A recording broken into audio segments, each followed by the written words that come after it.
Assalamu alaikum warahmatullahi wabarakatuhu.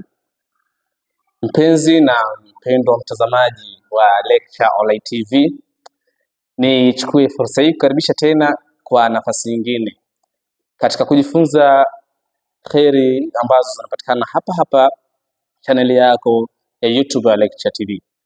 Jina langu naitwa Ibrahim Arwa, ni mwalimu wa Qur'ani, lugha ya Kiarabu pamoja na masomo ya dini ya Kiislamu.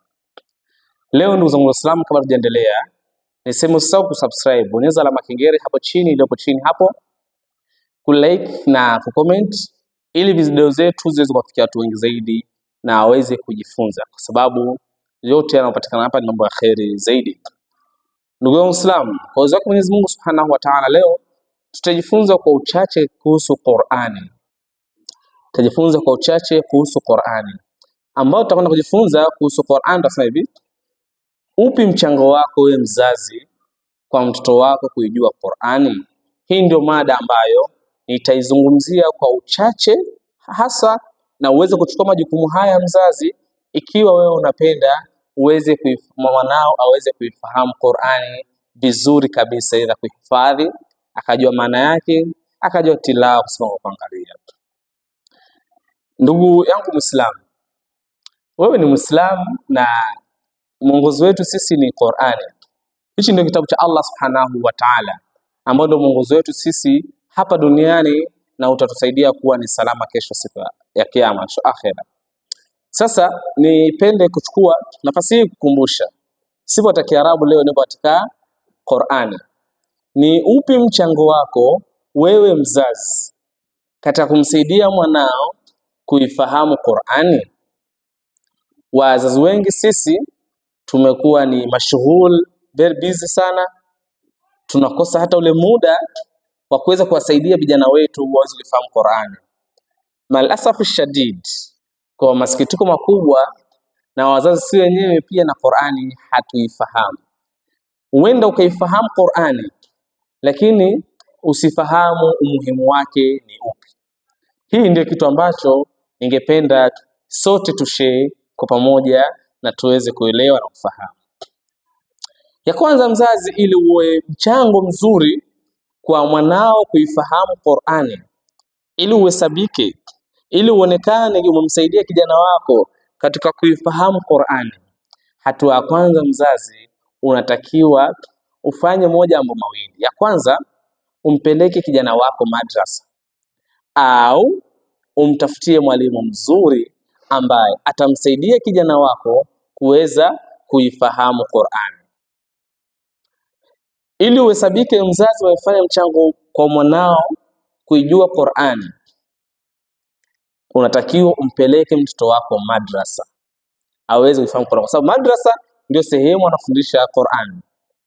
Au unaweza kumtafutia mwalimu, either ni kwa online au kwa private, yani akawa anakuja nyumbani kufundisha, whatever, lakini umtafutie mwalimu aliyekuwa mahir ambaye atamsaidia mtoto wako kuifahamu Qur'ani.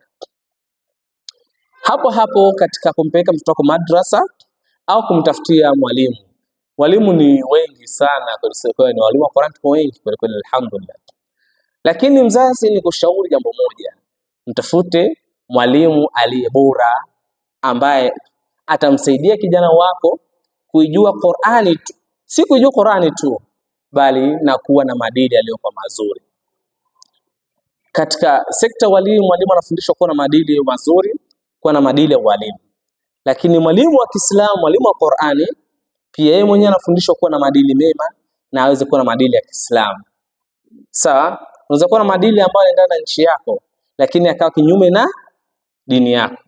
Lakini sasa Uislamu unakufundisha mwalimu wa Qur'ani kuwa na maadili mazuri, na ile kwa mazuri ni namna gani utaongea na mwanafunzi wako vizuri kwa lugha fasaha, kwa sababu mtu tofautiana. Wengine ni wakali mpaka inafika kipindi anamtolea mtoto maneno machafu. Tutasema mwalimu ni role model kwa mwanafunzi ataiga vile jinsi anavyokuwa. Kwa hiyo kama mwalimu ukawa ni bora vizuri katika maadili mazuri, mtoto ataiga mwenendo wako ule pale, na hata Qur'ani atajifunza katika hali nzuri. Kwa hiyo ndio maana mzazi tukwambia hivi, utapopeleka mtoto madrasa, chagua ni madrasa gani utampeleka. Madrasa mpeleke ambao wanasoma, wapo busy katika kusoma, wako mashughuli kweli. Usimpeke mtoto madrasa ambao kwamba muda wote wapo katika mambo mengine tofauti tofauti. Hapana. Usimtafutie kijana wako mwalimu sawa wa kumfundisha Qur'ani hali ya kuwa mwalimu huyo maadili yake si mazuri, si rafiki kwa mtoto wako, si rafiki na Uislamu. Tafute hivyo sawa. Si kila mwalimu wa Qur'an tunasema na imani, hapana, tunadhania ni kheri, lakini mchague mwalimu ni maadili mazuri. Mchango wa pili, ili uhesabike wewe mzazi una mchango kwa mtoto wako kuifahamu Qur'an. Jambo la pili ambalo nimeorodhesha hapa, kumsimamia katika ratiba yake. Mtoto katika madrasa au mwalimu kamfundisha, mwachia homework, amal manzil. Sasa mzazi, chukua nafasi hii kuweza kumsimamia mtoto katika majukumu lako. Wapo wazazi mashallah, alhamdulillah, wana mfano mzuri kweli kweli. Mtoto katoka madrasa, mtoto katoka kwa mwalimu kamwachia kazi ya kuhifadhi au kazi ya kusoma tilawa, kuangalia tafsiri, mzazi anamsimamia na hakikisha yule mtoto ile kazi aliyopata kwa siku ile pale ameitekeleza vizuri na ameifanya vile ipasavyo. Huu ndio mchango wako mzazi kwa mtoto wako. Kuna baadhi ya wazazi wanaamini kwamba hivi, nitakapompeleka mtoto wangu madrasa au nimemtafutia mwalimu wa Qur'ani amfundishe, kwamba yeye anafikiria hivi, basi ni jukumu la mwalimu amsaidie kwa kila kitu, hata nyumbani amsamie, afanye kila kitu. Hapana, haiko hivyo. Tunasema kuna triangle, pembe tatu ambayo itamsaidia mwanafunzi kuweza kuifahamu Qur'an. Pembe ya kwanza ni mwalimu, pembe ya pili ni mzazi, na pembe ya tatu ni mtoto mwenyewe. Kwa hizi pembe tatu zikishirikiana vizuri, basi utaona kuna matokeo mazuri ambayo yatapatikana. Kwa wakati mzazi unapomsimamia mtoto wako kuifahamu Qur'ani, umeshika pembe moja na mzazi kashika pembe moja. Mtoto baada ya kuona mwalimu kamsimamia vizuri na mzazi anamsimamia vizuri, ili pembe yake na mtoto afanye nini? Anaishika, basi mchanga uliopo ndani au kifaa kilichopo ndani hakito mwagika. Kwa chukua hii pembe tatu ni muhimu sana katika kujifunza na kuifahamu Qur'ani. Hata wewe mwalimu unatakiwa utumie hii njia ya pembe tatu, ambapo kwamba ushirikishe mzazi, wewe mwenyewe pamoja na mwanafunzi katika kufikia lengo la kufahamu Qur'ani. Na mchango wa tatu ambao mzazi unahitajika wewe kuweza kufanya ili uone umemchangia mtoto wako, umemsaidia kijana wako kuifahamu Qur'ani, ni wewe mwenyewe mzazi kujifunza Qur'ani.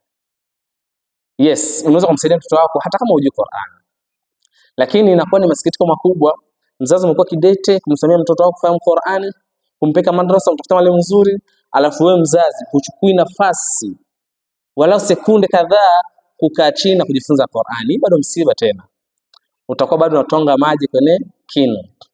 Ifike stage ambayo wewe mzazi utakaomsaidia kijana wako kuifahamu Qur'ani, basi na mwenyewe jifunze Qur'ani ili iwe ni rahisi wewe kumsaidia na kufikia lile lengo. Kwa hiyo haya ni mambo matatu ambayo kwamba mzazi ikiwa utashika vizuri, basi utakuwa umeleta mchango mkubwa sana kwa kijana wako kuifahamu Qur'ani.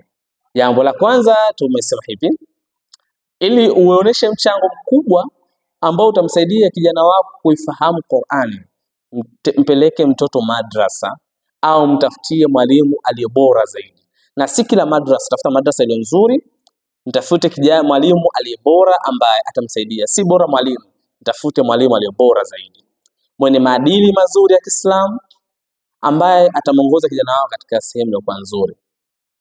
Usimlete mwalimu nyumbani, anafika badala ndio familia iende vizuri, kumbe inaanza nini? Kuharibika. Hatua pili sasa, mzazi unatakiwa umsamie kijana wako katika ratiba ya kuifahamu Qur'ani. Hii ni ratiba.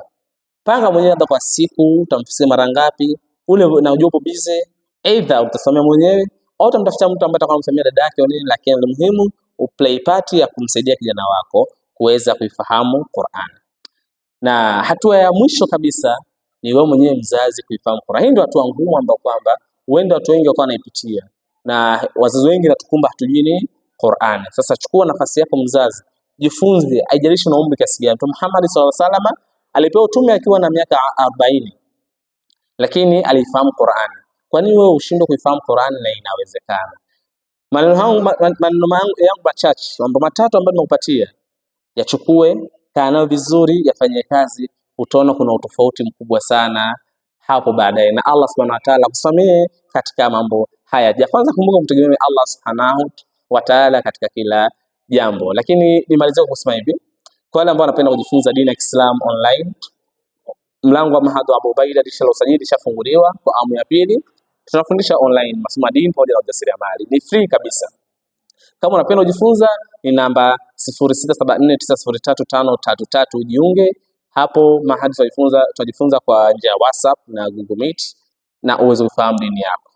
Usajili utafungwa tarehe 4 ya mwezi wa 6. Wahi kabla usajili haujafungwa. Karibu sana. Lakini na wale ambao wanapenda kujifunza lugha ya Kiarabu au kujifunza Qur'ani tu basi, tafute wasiliana nasi kwa namba 0785 76670. Ni online pia utajifunza kwa urahisi na rahisi zaidi. Shukran, maasalama.